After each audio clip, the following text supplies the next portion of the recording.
আচ্ছা, আমরা জানি যে আমাদের যে কমিটিগুলো তৈরি হয়েছিল সেই কমিটিগুলো শেষের দিকে যে কমিটিগুলো ছিল তারা কঠোরভাবে বলেছিল যে পঞ্চায়েত ব্যবস্থাটাকে যদি ভারতবর্ষে চালু করতে হয়, যদি পঞ্চায়েতি ব্যবস্থাটাকে ভারতবর্ষে ঠিকঠাক রাখতে হয়, তাহলে আমাদেরকে একটা কনস্টিটিউশনালাইজেশনের মধ্যে আসতে হবে, মানে কনস্টিটিউশনের অন্তর্গত করতে হবে, এবং পারলে একটা আলাদা পার্ট বা আলাদা শিডিউল এটসেট্রা এনে আমাদেরকে সেটাকে আলাদাভাবে আমাদের অবজার্ভ কনজার্ভ করতে হবে। যাই হোক, তো এবারে ব্যাপারটা যেটা সেটা হচ্ছে কি যে যে আমাদের যে কনস্টিটিউশনের যে পার্টগুলো আছে, শিডিউলগুলো ছিল, তোমরা পড়েছো, সেখানে দেখেছো যে একটা নতুন পার্ট, মানে পার্ট একটা ছিল সেটা পার্ট 9, সেটাকে এক্সটেন্ড করা হয়েছে এবং সেটা দ্য পঞ্চায়েত নামে এই পার্টটাকে, এখানে আর্টিকেলগুলোকে একটা আর্টিকেল ছিল প্রথমে 243, সেটাকে বাড়ানো হয়েছে 243 থেকে শুরু করে এটা 243-এর ও 243 ও, ঠিক আছে, নট 2430, 243 ও। তাহলে এই পর্যন্ত আর্টিকেল আমাদের পঞ্চায়েতের জন্য হলো, শুধু এই একটা পার্ট তা না, পার্ট 9 কেবলমাত্র না, তাছাড়াও 11th শিডিউল নামে একটা শিডিউল, নতুন শিডিউল যেটা অ্যাড হলো, সেটা অ্যাড হলো, এবং সেখানে আমাদের 29খানা ফাংশনাল আইটেম সেই শিডিউলের মধ্যে লেখা হলো পঞ্চায়েত নিয়ে। 29th functional item. এই ফাংশনাল আইটেমগুলো কি কি এটা তোমাদের দরকার লাগে না, যদি লাগে আমি পরে লিস্ট করে দিয়ে দেবো কি কি রয়েছে ফাংশনাল আইটেম, যে পঞ্চায়েতের কি ফাংশন থাকবে, কি কাজ করবে না করবে সেগুলো, এর মধ্যে অনেক কিছু আমরা পড়বো এখনই। তো সেই কেউ কিছু মেসেজ করে বললে বোধহয় আমি বুঝতে পারবো না ব্যাচে, মানে পড়াতে পড়াতে মাঝে, যদি মাঝে কারোর কিছু বলতে হয় আমাকে একটু আনমিউট করে বলে দিও, ঠিক আছে? নতুবা আমাকে আবার সেই মেসেজ বক্সে গিয়ে দেখতে হবে। আচ্ছা, তো এই 29 ফাংশনাল আইটেমস আছে পঞ্চায়েতে। এবারে এই পঞ্চায়েতের মধ্যে কি কি আছে, এবারে আমরা তো সবাই জানি, যখন পঞ্চায়েতে লিখিয়েছি বা যেখানে তোমাদের স্কেডিউলগুলো লিখেছি সেখানেও তোমরা পড়ছো যে এটা কবে এসেছিল, ঠিক আছে, 73rd কনস্টিটিউশনাল অ্যামেন্ডমেন্ট অ্যাক্ট 1993 মধ্যে এটা এসেছিল।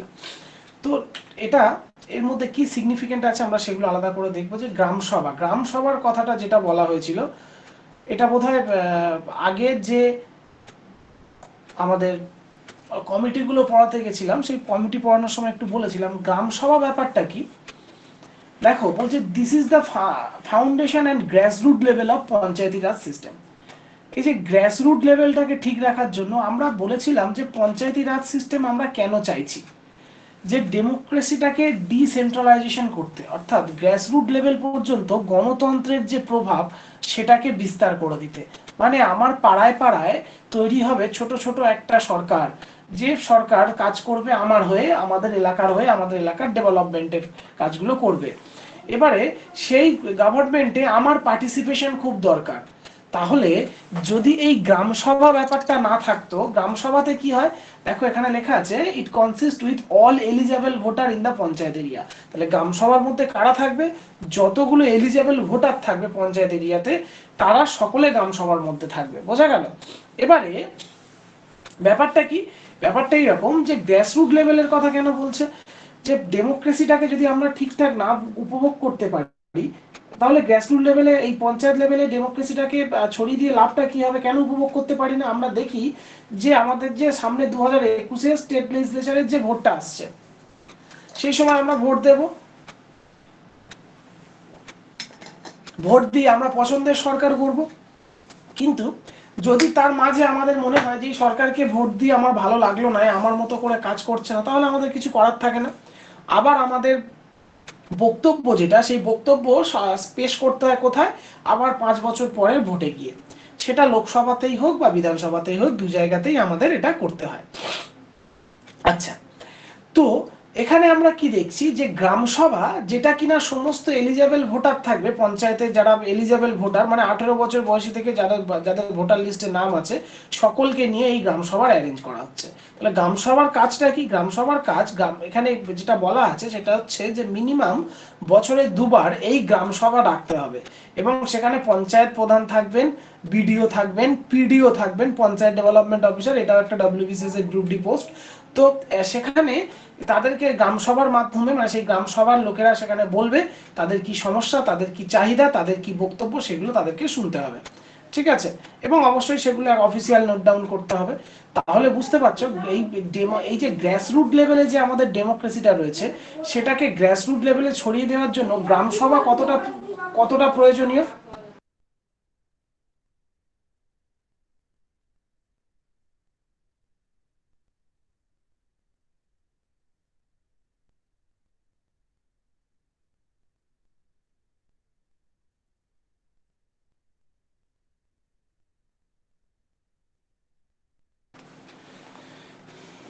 আচ্ছা, তো তাহলে আমরা সকলেই বুঝতে পারছি যে গ্রাম সভাটা কতটা প্রয়োজন, যে গ্রাসরুট লেভেলে ব্যাপারটাকে ছড়িয়ে দেওয়ার জন্য। তবেই তো আমি যে আমাদের পাড়ায় বা আমার যে এলাকার যে সরকার, ছোট সরকার একটা করেছি, যেটা কিনা আমাদের এই গ্রামে কাজ করবে, সেই গ্রামে আবার যদি 5 বছর পরে যে দেখলাম গ্রামের 2-3টে লোককে আমি চুজ করলাম, সেই গ্রামের লোকগুলো ঠিকঠাক কাজ করছে না, তাহলে তাদের এগেনস্টে মতবাদ দেওয়ার জন্য আবার 5 বছর পরে সেই ব্যালট বক্সে গিয়ে আমাদেরকে জানাতে হবে।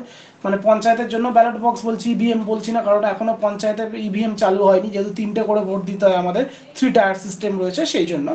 আচ্ছা, তাহলে এই গ্রাম সভার যে গুরুত্ব, সেটা তোমরা নিশ্চয়ই বুঝতে পারছো। এখানে প্রত্যেকটা এলিজেবল ভোটার থাকে, এবং এই এলিজেবল ভোটারগুলোকে নিয়ে আমাকে বছরে 2বার অন্তত মিনিমাম সভা করতেই হবে, মানে তাদের কি বক্তব্য সেটা আমাদের শুনতে হবে। তো সেই জন্য দেখ এখানে বলছে যে গ্রাসরুট লেভেলের জন্য গ্রাম পঞ্চায়েতি রাজের গ্রাম সভাটা খুব জরুরি।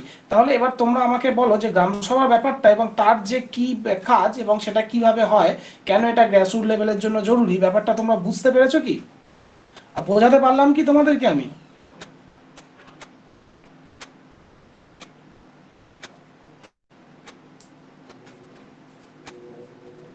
যদি কেউ না বুঝে থাকো তাহলেও বলো, আমাকে একটু আনমিউট করে কথা বলো আমার সাথে, চাপের কিচ্ছু নেই। হ্যাঁ, মেসেজ না করে আনমিউট করলে কোনো অসুবিধা হবে না। আচ্ছা, হ্যাঁ স্যার বুঝেছো? আরেকবার একটু বলবেন? আচ্ছা, আরেকবার বলবো, বেশ ভালো, এটাই খুব সুন্দর লাগলো। এই চুপচাপ থাকলে মেসেজ করলে অনেক সময় যায়, আনমিউট করলে দুম করে বলে দিলে। আচ্ছা, কি বলছে যে আমাদের পঞ্চায়েতি রাজ যখন শুরু করেছিলাম তখন এটাই বলেছিলাম যে পঞ্চায়েতি রাজ সিস্টেম এটা করার একটা অন্যতম কারণ হচ্ছে যে গণতন্ত্রের যে প্রভাব, গণতন্ত্রের যে সুফল, সেটাকে গ্রামে গ্রামে বাড়িতে বাড়িতে পৌঁছে দেওয়া। ঠিক আছে, কারণ মানুষ ভোট দেয় কেন্দ্র সরকার গঠন করার জন্য, মানুষ ভোট দেয় রাজ্য সরকার গঠন করার জন্য, কিন্তু কেন্দ্র সরকার রাজ্য সরকার গঠন করা হয়ে গেলে তার সেই 5 বছরের মধ্যে মানুষ তার মতামত জানাতে পারে না, এমন কোনো জায়গা নেই।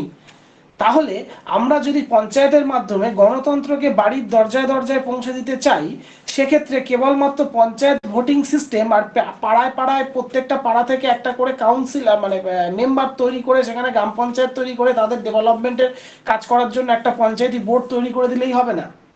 প্রত্যেকটা মানুষ যাতে সেই ডেভেলপমেন্টের মধ্যে সামিল হতে পারে, সেই জন্য এই গ্রাম সভার আয়োজন করা হয়েছে, যে গ্রাম সভার যে নিয়মটা বা অ্যাক্ট সেটা আনা হয়েছে। ঠিক আছে, এই গ্রাম সভাতে কি বলতে, যে ওই ওই গ্রামের প্রত্যেকটা এলিজেবল ভোটার সেই গ্রাম সভার সদস্য। এবং এখানে এটাও বলা আছে যে এই গ্রাম সভা বছরে 2বার করে মিনিমাম গ্রাম সভার বৈঠক বা গ্রাম সভার যে সভা সেটা ডাকতে হবে। তাহলে বছরে 2বার করে বাড়ির প্রত্যেকটা এলিজেবল ভোটারকে নিয়ে আমার পঞ্চায়েতে সভা করতে হচ্ছে, এবং সেই সভাতে প্রত্যেকটা মানুষ তার কি সমস্যা, তার কি চাহিদা, এগুলো বলতে পারছে। কারণ এমনটা নয় যে আমার ভোট দেওয়া হয়ে গেছে, ওরে বাবা 5 বছর পরে আবার আমার সমস্যা বোঝাতে হবে। ঠিক আছে, বা যদি ভালো কাজ না করে থাকে আমি আমার যে ক্ষোভ সেটা 5 বছর পরে গিয়ে বলতে পারবো ব্যালট বক্সে বা ইভিএম এ, এমন ব্যাপারটা নয়। বোঝা গেল? তাহলে আমরা কি দেখছি যে গ্রাম সভা, এই গ্রাম সভার কার্যকারিতা কোথায়, একদম গ্রাস রুট লেভেল পর্যন্ত ডেমোক্রেসিকে পৌঁছে দেওয়া গেছে এই গ্রাম সভার জন্যই। যদি গ্রাম সভা না থাকতো তাহলে পঞ্চায়েত ভোটটা কি হয়ে যেত, সেই আমাদের স্টেট ইলেকশন কমিশন, স্টেট ইলেকশনের মতো বা লোকসভা ইলেকশনের মতোই হয়ে থাকতো। আচ্ছা, আসছি পরেরটাতে।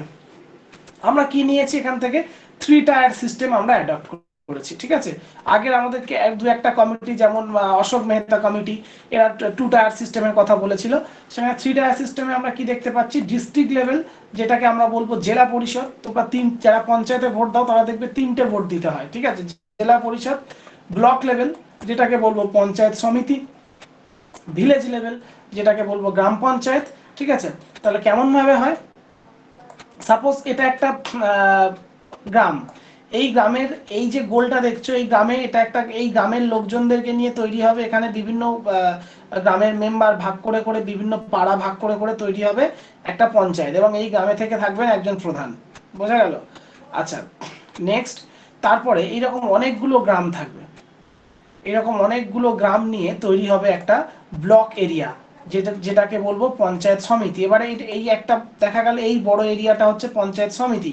এই পঞ্চায়েত সমিতির মধ্যে এরকম অনেক প্রচুর গ্রাম আছে, প্রচুর গ্রাম আছে, ঠিক আছে, প্রচুর মানে তার নিশ্চয়ই স্টেট লেজিসলেচার থেকে একটা ঠিক করা আছে, সেখানে 200-250টা গ্রাম থাকতে পারে না, ঠিক আছে, সেখানে 20 থেকে 25টা, 18টা, 20টা, 22টা এরকম বিভিন্ন গ্রাম থাকে, এভারেজ 20টা বলতে পারো। তাহলে অনেকগুলো গ্রাম আছে, তাহলে এই গ্রামগুলোর মধ্যে থেকে কি হবে, এই গ্রামটা হচ্ছে ব্লক লেভেলে, তাহলে এই 20-22টা গ্রাম নিয়ে তৈরি হচ্ছে একটা ব্লক।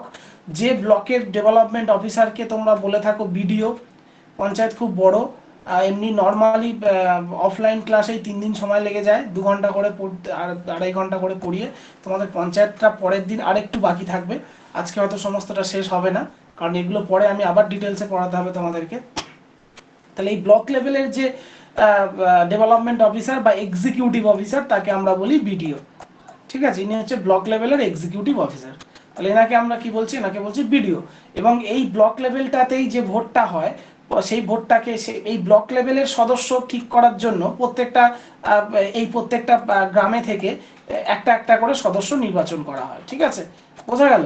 এবং এদের মধ্যে থেকে যিনি সব চেয়ারপারসন হন তাকে আমরা বলি ব্লকের পঞ্চায়েত সমিতির সভাপতি, বোঝা গেল। আচ্ছা, তোমরা ডব্লিউবিসিএস হয়ে যখন বিডিও হবে তখন তোমাদের কাজ কি হবে, যে পঞ্চায়েত সমিতির সভাপতি, গণতান্ত্রিক দেশে উনি কিন্তু বড় বিডিও ব্লক লেভেলে, এবং এই যে সভাপতি থাকবেন সেই সভাপতির এক্সিকিউটিভ অফিসার হিসেবে তুমি কাজ করবে, বোঝা গেল। আচ্ছা, কেন কাজ করবো, তোমাদের মনে হতে পারে স্যার আমরা লেখাপড়া করে ভিডিও হবো, এত বড় জিনিস, এত বড় পোস্ট, এটা পাওয়ার জন্য ছেলেরা পাগল হয়ে যায়, পাগলের মতো লেখাপড়া করে, কত শিক্ষিত হতা, সেখানে একটা নেতার এইরকম তার সাথে কাজ করতে হবে, তার যে বক্তব্য সেগুলোকে এক্সিকিউট করার জন্য আমি এক্সিকিউটিভ অফিসার। হ্যাঁ, কারণ আমাদের দেশটা গণতান্ত্রিক দেশ, ডেমোক্রেটিক কান্ট্রি, আমাদের কান্ট্রিটা কিন্তু বিউরোক্রেটিক কান্ট্রি নয়, যে বিউরোক্রেটস যা বলবে অর্থাৎ আমলারা যা বলবে সেই অনুযায়ী হক চলে না, কি অনুযায়ী চলবে, আমাদের জনগণের নেতা বা জনপ্রতিনিধিরা যা বলবে সেই অনুযায়ী কিন্তু আমাদের দেশ চালনা করা হয়। আচ্ছা, তো নেক্সট, এবার এটা একটা ব্লক হলো, এবার এই ব্লক, একটা ডিস্ট্রিক্টের মধ্যে প্রচুর ব্লক থাকে, এটা যদি বড়টা একটা ডিস্ট্রিক্ট হয় তাহলে এই ডিস্ট্রিক্টের মধ্যে প্রচুর ব্লক থাকবে, ঠিক আছে, এই ডিস্ট্রিক্টের মধ্যে এরকম আরো প্রচুর ব্লক থাকবে, সেই সব ব্লকগুলোকে নিয়ে আবার একটা টায়ার হচ্ছে, সেটাকে কি বলছি আমরা, সেটাকে বলছি জেলা পরিষদ, ঠিক আছে। এবং এই জেলা পরিষদে তোমার 3টে জায়গাতেই ভোট দিতে হচ্ছে, তাহলে একটা ভোটার যার এখানে বাড়ি সে তার পঞ্চায়েতের জন্য ভোট দিচ্ছে, পুরো ব্লকের একজন চুজ করার জন্য ভোট দিচ্ছে, আবার ডিস্ট্রিক্ট থেকে একজন চুজ করার জন্য তাকে ভোট দিচ্ছে, ঠিক আছে। আচ্ছা, যে জেলা পরিষদ, এই জেলা পরিষদের যিনি চেয়ারপারসন হন তাকে বলা হয় সভাধিপতি, এবং সেই সভাধিপতি যে ডিএম যে র্যাঙ্কটা, আইএস ডিএম হয় বা ডব্লিউবিসিএস সিনিয়র ডব্লিউবিসিএস চাকরি জীবনের শেষে গিয়েও ডিএম হয়, কিন্তু সেই যে ডিএম এর যে পোস্টটা, সেই পোস্টটা দেখো কি করতে হচ্ছে, আমাদের জেলা সভাধিপতির সাথে কিন্তু কাজ করতে হচ্ছে, অর্থাৎ জেলা সভাধিপতি যেভাবে তার ডিস্ট্রিক্টকে সাজাতে চাইছে, যেভাবে তার ডিস্ট্রিক্টের কাজকর্মগুলো করাতে চাইছে, সেই বা সেগুলো এক্সিকিউট করার দায়িত্ব কিন্তু ডিএম এর, বোঝা গেল। আচ্ছা, নেক্সট কি বলছে দেখো, the states having a population within 20 lakh may not constitute the intermediate level or block level, বলছে যেসব স্টেটের 20 লাখের কমে পপুলেশন রয়েছে সেই সব স্টেট যদি মনে করে তাহলে এই ব্লক লেভেল বা ইন্টারমিডিয়েট লেভেল যেটা, সেটাকে নাও রাখতে পারে। তাহলে আশা করছি এই স্লাইডটা সকলে বুঝতে পেরেছো। আমরা চলে আসছি পরের স্লাইডে।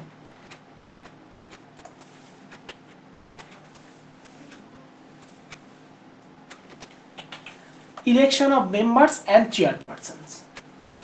আচ্ছা,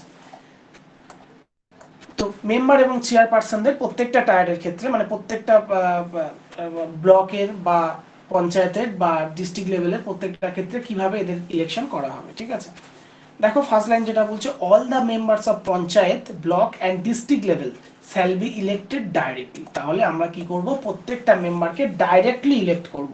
সেই জন্যই ডাইরেক্ট ইলেক্ট মানে জনগণ সরাসরি ভোট দেবে, সেই জন্যই তোমাদের যাদের পঞ্চায়েতে বাড়ি তাদের কি করতে হয়, তাদের 3টে করে পঞ্চায়েত ভোটের সময় 3টে করে ভোট দিতে হয়, ঠিক আছে, একটা একটা নিজের পঞ্চায়েত লেভেলে, একটা ব্লক লেভেলের এবং একটা ডিস্ট্রিক্ট লেভেলের।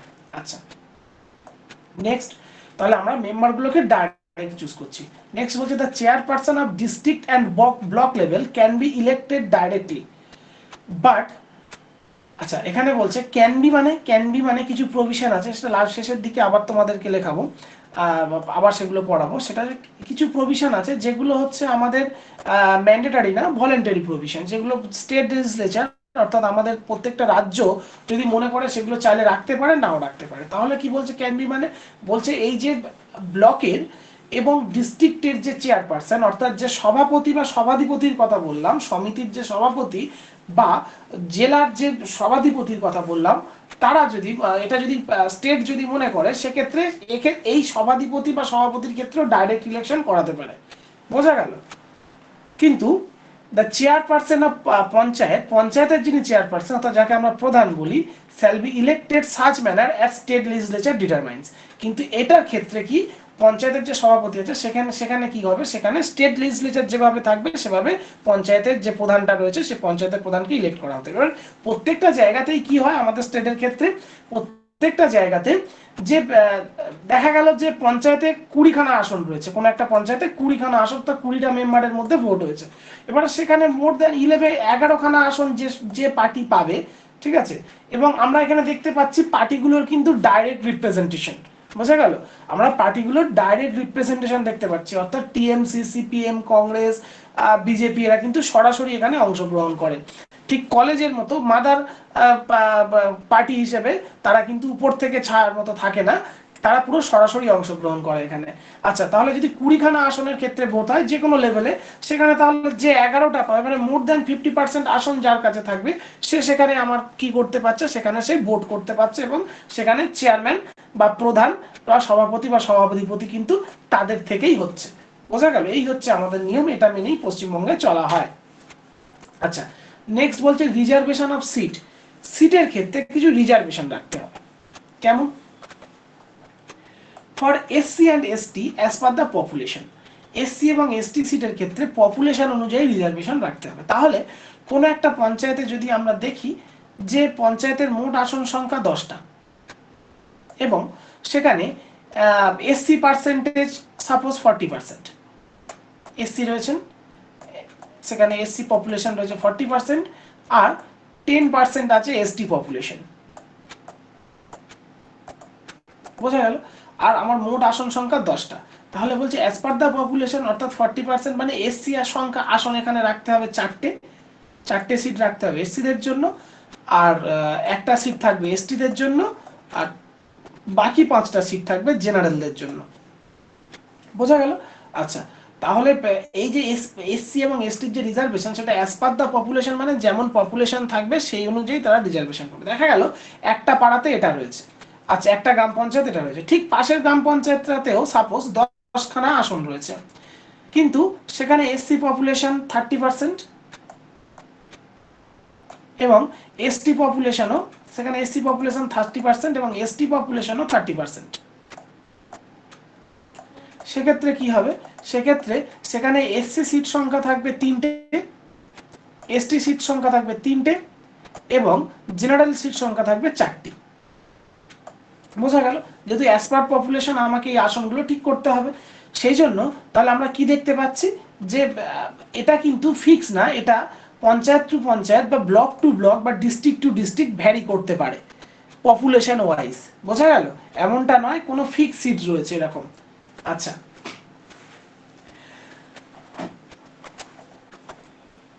এবারে বলছে ওম্যানদের কথা। For woman 1/3 at each level.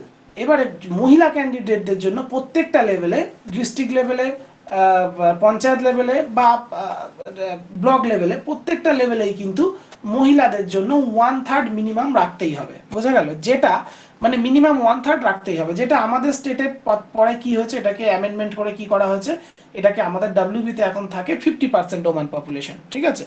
ওম্যানদের জন্য 50% রিজার্ভেশন থাকে। আচ্ছা, এই যে ওম্যান বললাম, এই ওম্যানটা কিন্তু সকলের সাথে, মানে এই ওম্যানটা এমনটা নয় যে ওম্যান পপুলেশন জেনারেলের মধ্যে থাকবে, সকলের মধ্যে দিয়ে দেখা গেল যে 10টা আসন, 10টা আসনের মধ্যে 5জন ওম্যান থাকতেই হবে। মানে এখন আমাদের যেটা রুল সেটাতে রয়েছে, কিন্তু আমাদের কনস্টিটিউশনে যেটা বলা রয়েছে সেখানে বলা রয়েছে মিনিমাম 1/3 থাকতে। ম্যাক্সিমাম করলে স্টেটগুলো যদি আরো বাড়াতে পারে তো বাড়াতেই পারে, কিন্তু মিনিমাম 1/3 রেখেই চলতে হবে। আচ্ছা, আমি যদি এই মিনিমামটা ধরেই চলি, তাহলে 10টার মধ্যে আমার কতগুলো আসন থাকতে হবে? ওম্যান কটা থাকতে হবে? আমার মিনিমাম 3টে থাকতে হবে, এবং এই যে 3টে, এই 3টে মানে ওভারঅল 3টে।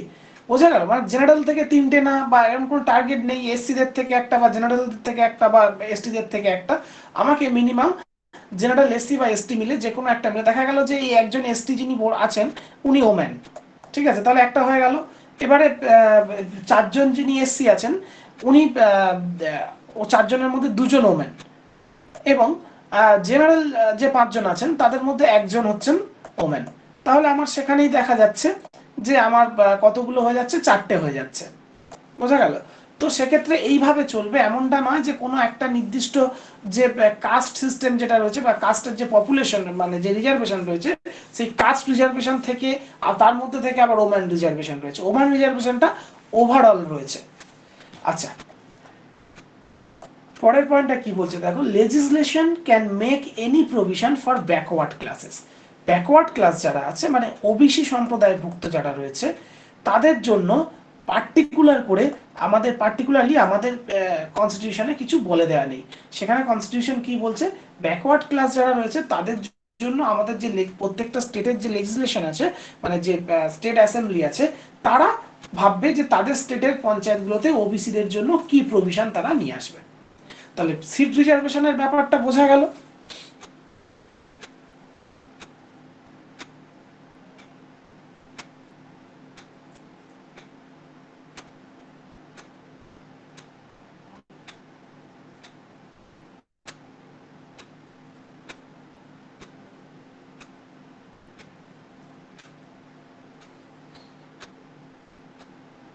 ওরে বাবা, কেউ তো রিপ্লাই করে না।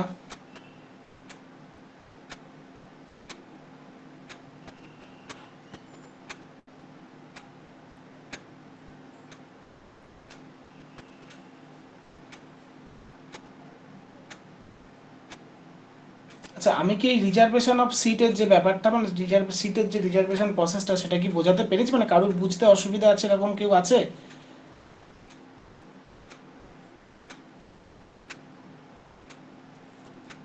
হ্যাঁ। হুম, ঠিক আছে। সন্দীপন কিছু বলছিল বোধহয়।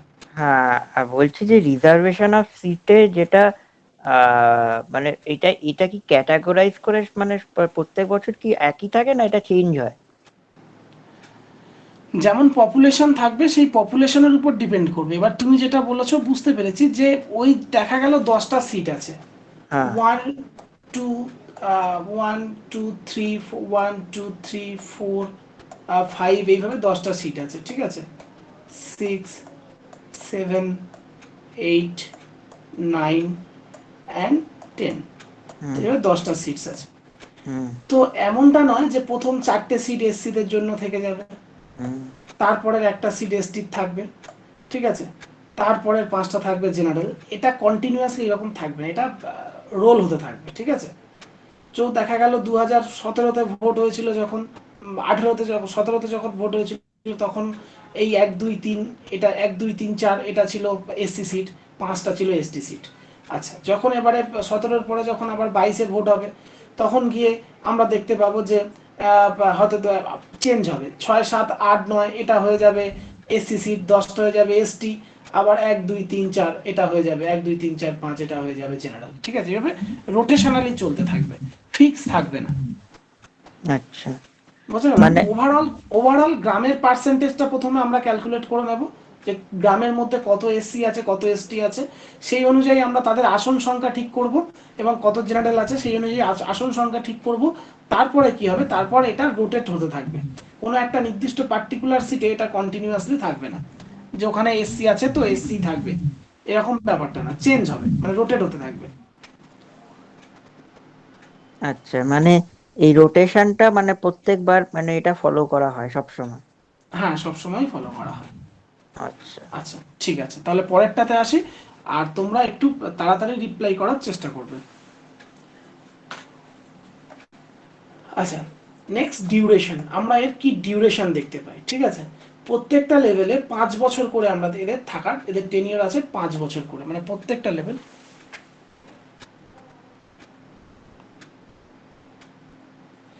আচ্ছা, অর্পিতা কিছু বললে, আনমিউট করে একটু বলো। স্যার আপনি বলছেন ওটা রোটেট করে, কিন্তু আমাদের হ্যাঁ, পঞ্চায়েতে আমি ছোট থেকেই দেখছি আমাদের পঞ্চায়েত এসটিদের জন্য সংরক্ষিত। তো ওটা পঞ্চায়েত মানে পঞ্চায়েত প্রধানের আসনটা। প্রধানের আসনটা, হ্যাঁ প্রধানের আসনটা। আচ্ছা, এবার সেক্ষেত্রে কি হয়েছে, সেক্ষেত্রে দেখা যাচ্ছে যে ওখানে দেখা যাচ্ছে যে মোর দ্যান 50% এসটি জনসংখ্যা হয়তো বেশি, ঠিক আছে। হ্যাঁ তো এখানে সেই জন্য, একটু বেশি। হ্যাঁ এসটি জনসংখ্যা বেশি, সেই জন্য কি করা হয়েছে, তো সেই জন্য প্রধানের যে আসনটা সেটা এসটিদের জন্য ফিক্স করে রাখা হয়েছে, বোঝা গেল। দেখা গেল যে আচ্ছা সেখানে স্যার। 70% এসটি রয়েছেন, ঠিক আছে। তো যেহেতু এবার এসটির জন্য, তাহলে স্যার যেখানে 70% জেনারেল থাকে সেখানে কেন কেবলমাত্র জেনারেলদের জন্য ফিক্স করে রাখা হয় না, এরকম প্রশ্ন তোমার মনের মধ্যে আসতে পারে। কিন্তু আমরা বলে রাখি জেনারেল মানে তো জেনারেল, জেনারেল মানে যেমন ট্রেনে আমরা দেখি, ট্রেনে ভেন্ডার্স থাকে, তারপরে থাকে লেডিস থাকে, একটা জেনারেল কম্পার্টমেন্ট থাকে। লেডিসে কিন্তু জেন্টসরা উঠলে ঘাট ধাক্কা দিয়ে নামিয়ে দেবে, ভেন্ডারে কেউই উঠতে পারে না জেন্টস ভেন্ডার ছাড়া। কিন্তু জেনারেল মানে সেখানে বস্তাও যায়, লেডিসও যায়, আমরাও যাই, সবাই যাই। কিন্তু জেনারেল মানে এটা যেটার মানে আনরিজার্ভড, জেনারেল মিন্স আনরিজার্ভড, ঠিক আছে। আনরিজার্ভ থেকে সেখানে তুমি কোনো একদিন কোনো এসসি এসটি এরা থাকতেই পারে। কিন্তু ব্যাপারটা হচ্ছে যেখানে দেখা যাচ্ছে মোর দেন 70% বা 60% এরকম এসটি পপুলেশন রয়েছে, তাহলে সেখানে প্রধানের যে সিটটা সেটা সবসময় এসটির জন্য সিলেক্ট করে রাখা হয়, যে একজন এসটি মানুষ তিনি ওখানে প্রধানের আসনে বসবেন, বোঝা গেল। এবং তার কারণ ওই যে এরিয়াটা ওটা কিন্তু শিডিউল ট্রাইব এরিয়ার মধ্যে পড়ে, তোমার যেটা বাড়ি সেই এরিয়াটা কিন্তু as per legislature schedule tribe এরিয়ার মধ্যে পড়ে টোটালটাই, সেই জন্য ওখানে শিডিউল ট্রাইবের জন্য সংরক্ষণ করে রাখা হয়েছে প্রধানের আসনটা। আচ্ছা স্যার। আচ্ছা, নেক্সট হচ্ছে কোথায় বাড়ি তোমার? আমার হচ্ছে ঝাড়গ্রাম জেলায়, হ্যাঁ বিনপুর জায়গা, পঞ্চায়েত। ওই জন্যই, হ্যাঁ একেবারে ওই জন্যই ওটা করে রাখা হয়েছে, বোঝা গেল।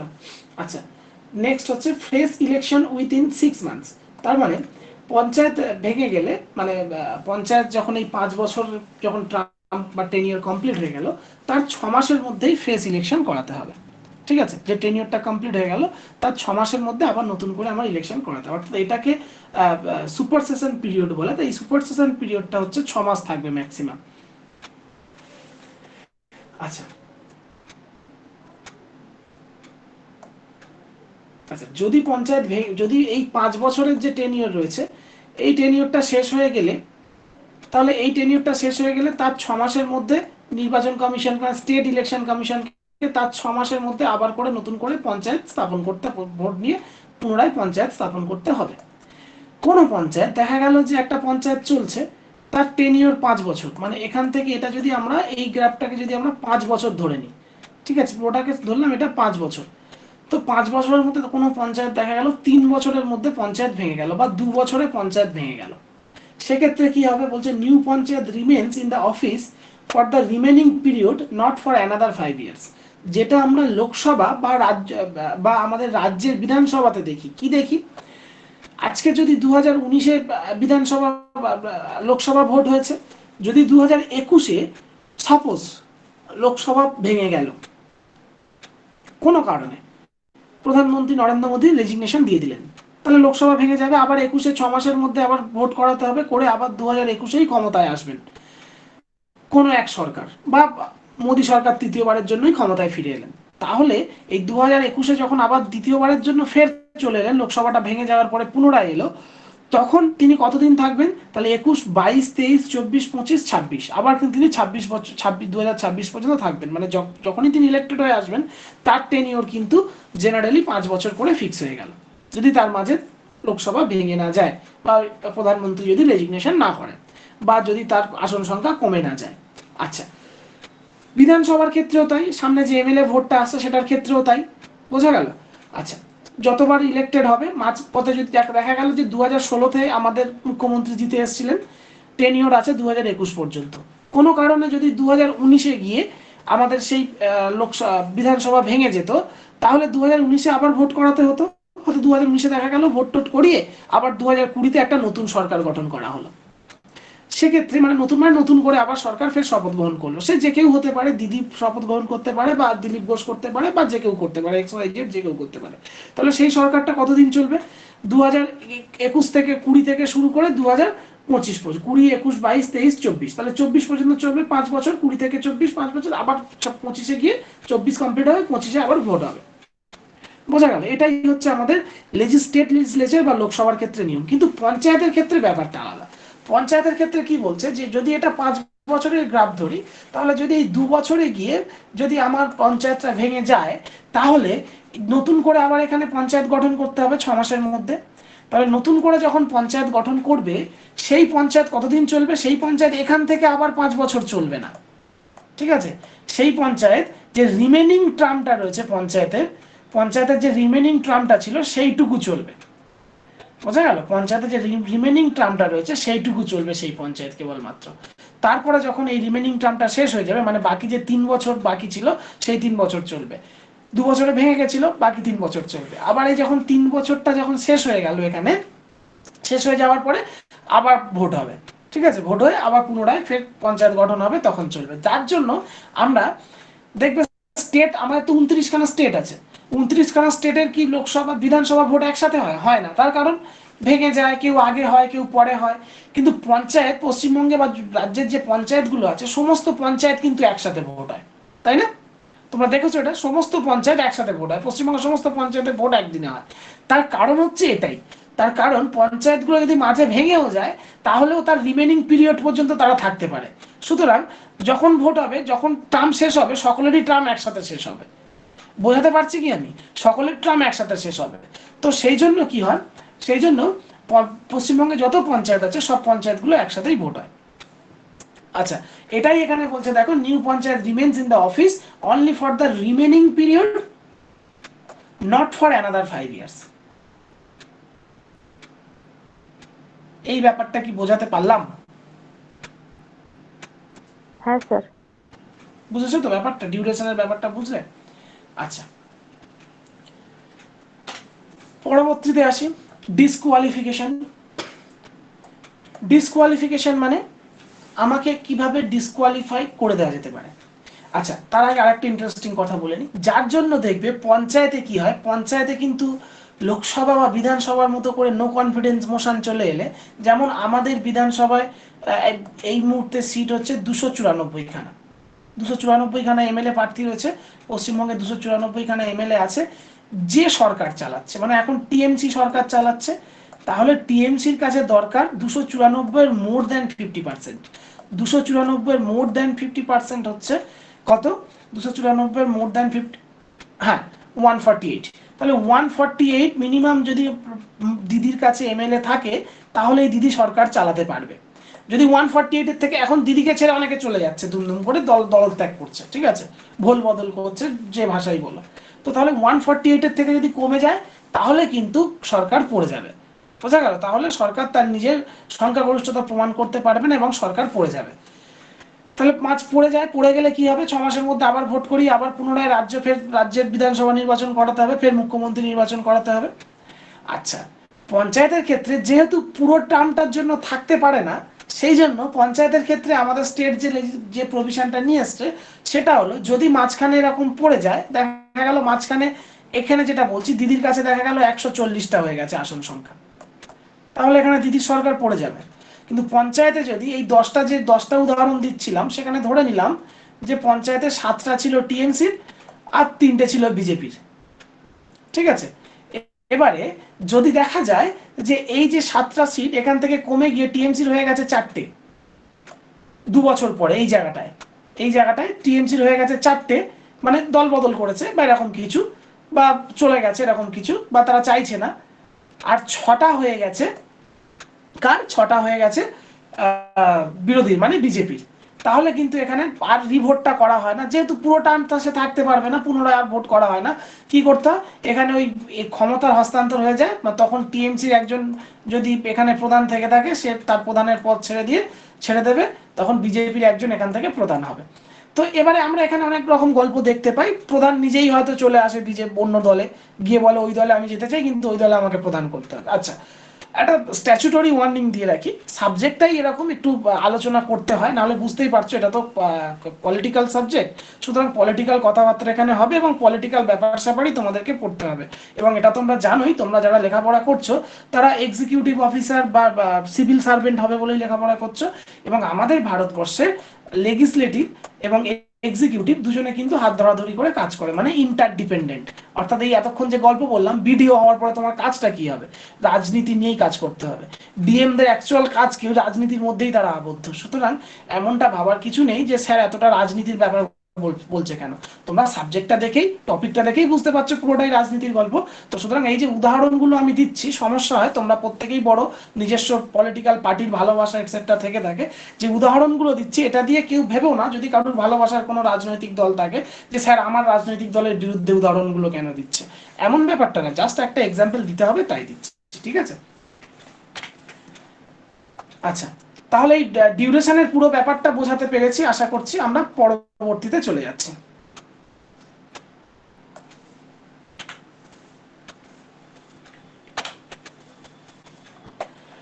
পরেরটা হচ্ছে ডিসকোয়ালিফিকেশন। এবারে ডিসকোয়ালিফিকেশনের ক্ষেত্রে তোমাদেরকে পড়াবো, বা তোমাদের যখন তোমরা স্কেডিউলগুলো যখন লিখিয়েছি যেখানে আছে, সেখানে তোমরা দেখেছো যে ডিসকোয়ালিফিকেশনের জন্য একটা আলাদা প্রভিশন আমাদের আছে, যে আমাদের মেম্বারদেরকে মানে এমপি বা এমএলএ দেরকে ডিসকোয়ালিফাইড করা যায়, বিভিন্ন ক্ষেত্রে করা যায়।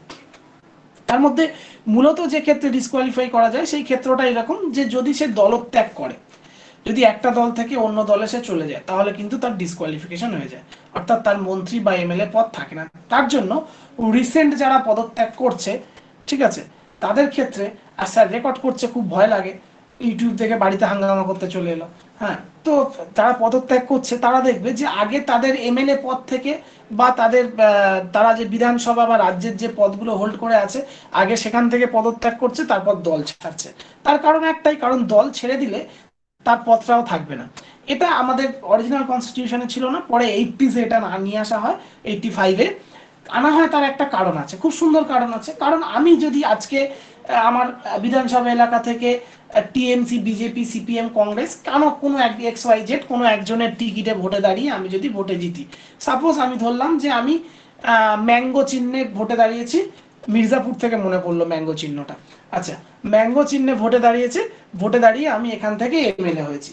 আচ্ছা, তো যখন হয়েছি তখন আমাকে লোক তো অ্যাজ এ তুহিন রায় মুখটা দেখে, বা আমার নিজস্ব পকেট ভোট অবশ্যই থাকবে, আমার বাড়ির লোকগুলো আমাকে ভোট দেবে, কিন্তু ব্যাপারটা হচ্ছে আমাকে দেখেই তো সবাই ভোট দিতে ঝাঁপিয়ে এসে ভোট দেয়নি। বেশিরভাগ মানুষরা কি, তারা ওই চিহ্নটাকে দেখে বা পার্টিটাকে দেখে ভোট দিয়েছিল। কিছুদিন পরে আমার মনে হলো ম্যাঙ্গোর থেকে ভালো পার্টি চলে এসছে, যেটা কিনা ড্রাগন ফ্রুট। তো ড্রাগন ফ্রুট ওই টিমটাতে আমি কনভার্ট করে যাবো, মানে আমি আর ম্যাঙ্গোর দলে থাকবো না, ড্রাগন ফ্রুটে চলে যাব। সেক্ষেত্রে কি হবে, সেক্ষেত্রে আমি যদি ড্রাগন ফ্রুটে চলে যাই, তাহলে কিন্তু আমার যে এমএলএ পদ সেটা খারিজ হয়ে যাবে।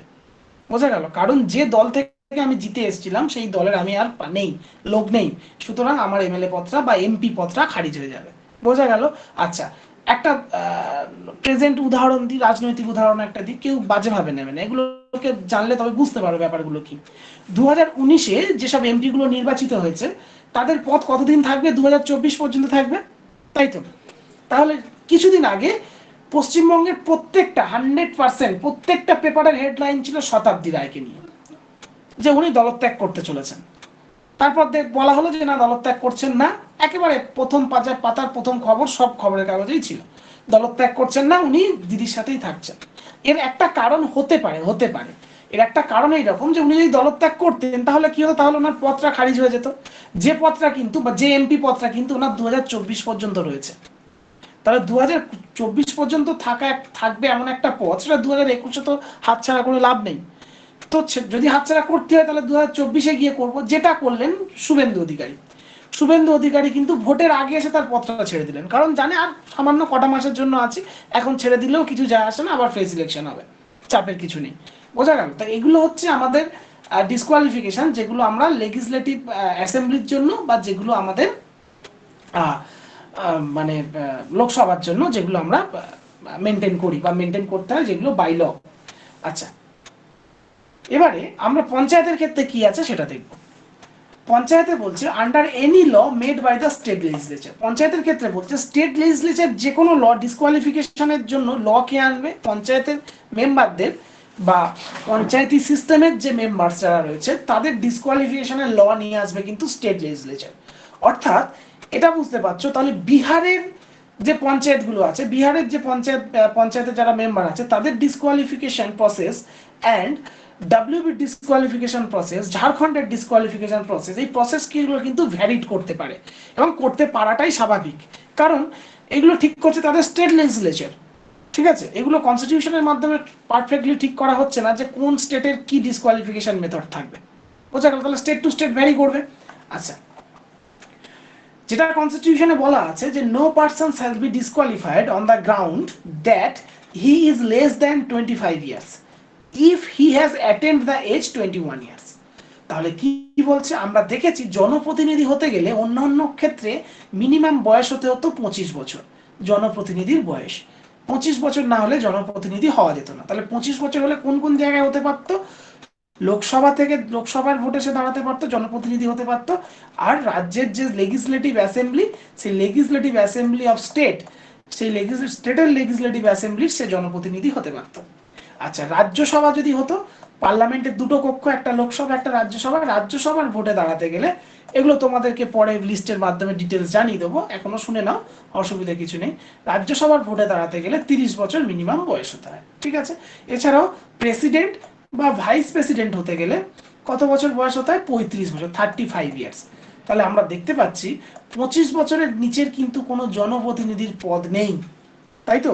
কিন্তু পঞ্চায়েতের ক্ষেত্রে বলে দেওয়া হচ্ছে যে কেউ যদি 25 বছরের নিচে থাকে তাহলে তাকে ডিসকোয়ালিফাই করা যাবে না যদি তার বয়স 21 বছর হয়ে থাকে। অর্থাৎ ঘুরিয়ে এটাই বলছে, পঞ্চায়েতের ক্ষেত্রে, পঞ্চায়েত মেম্বারদের ক্ষেত্রে বাই পঞ্চায়েতি সিস্টেমের মিনিমাম এজ হচ্ছে আমার 21 ইয়ার্স, নট 25 ইয়ার্স। বোঝা গেল? আচ্ছা, এছাড়াও বলছে যে all questions of disqualifications, further all questions of disqualification shall be referred to such authority as the legislature determines. বলছে এছাড়াও এই যে লেজিসলেচার, স্টেট লেজিসলেচার যে ডিসকোয়ালিফিকেশনের ল গুলো আনবে, সেই ডিসকোয়ালিফিকেশনের ল গুলো দেখার জন্য স্টেট লেজিসলেচার কাউকে অথরাইজ করতে পারে। ঠিক আছে, দেখা গেল যে কোনো স্টেট ডাব্লিউবি তার নিজস্ব ডিসকোয়ালিফিকেশনের ল আছে যে এই রাজ্যে পঞ্চায়েতি সিস্টেমে কে কি করলে ডিসকোয়ালিফাই হয়ে যাবে, নিশ্চয়ই আছে। এবং সেই ডিসকোয়ালিফিকেশন প্রসেসগুলো কে দেখবে, কে ডিসকোয়ালিফিকেশন প্রসেসগুলো দেখবে, দেখে তা কাকে ডিসকোয়ালিফাই করবে, সেই অথরিটি। এখন রাজ্যগুলো মনে করলে তাদের রাজ্যের যে হাইকোর্টগুলো আছে, হাইকোর্টগুলোকে সেই অথরিটি দিয়ে রাখতে পারে, বা রাজ্য যদি মনে করে অন্য কোনো অথরিটিকে সেই পাওয়ারটা দিয়ে রাখবে, অন্য কোনো অথরিটিকে সেই পাওয়ারটা দিয়ে রাখতে পারে। বোঝা গেল? লাস্ট পয়েন্টে এটাই বলছে, further all question of disqualification shall be referred to such authority as the state legislature determines. Disqualification সম্পর্কিত যে আইনগুলো আনবে সেগুলো স্টেট লেজিসলেচার যাকে মনে করবে তাকেই সেই আইনগুলো দেখভালের জন্য সেই অথরিটি দিতে পারে। ক্লিয়ার? তাহলে ডিসকোয়ালিফিকেশনের ব্যাপারটা কি বোঝাতে পেরেছি?